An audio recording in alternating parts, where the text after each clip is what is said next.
Šta nam Biblija kaže o nostalgiji?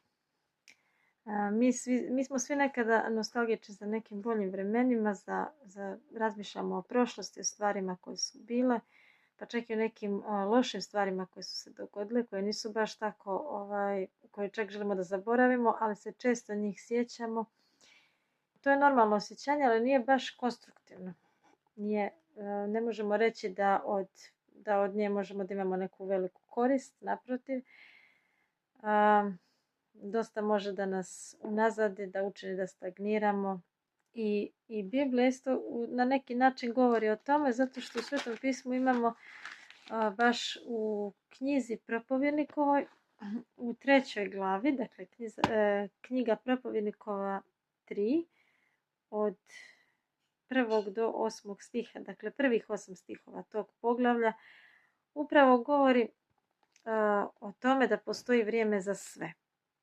Sve ima svoje doba i svaka stvar pod nebesima ima prikladno vrijeme. Vrijeme rađanja i vrijeme umiranja. Vrijeme sađenja i vrijeme vađenja posađenog. Vrijeme ubijanja i vrijeme liječenja.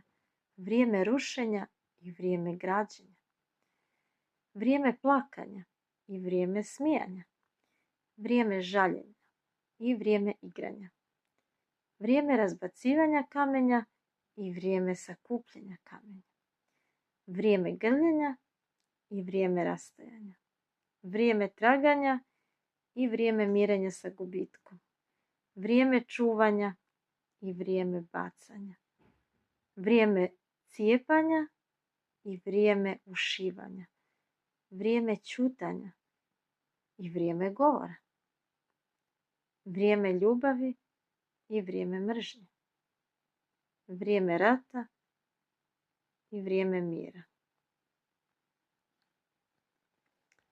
Ovdje vidimo da iako neke od ovih stvari su zaista izuzetno nepovoljne i iskreno ni meni nije drago da pričamo o nekim od ovih stvari, ali u suštini istina je da za sve postoji vrijeme i gotovo da nema čovjeka koji nije prošao kroz većinu ovoga, ako ne kroz sve, kroz sva ova iskustva, onda većinu ili barem neka od njih.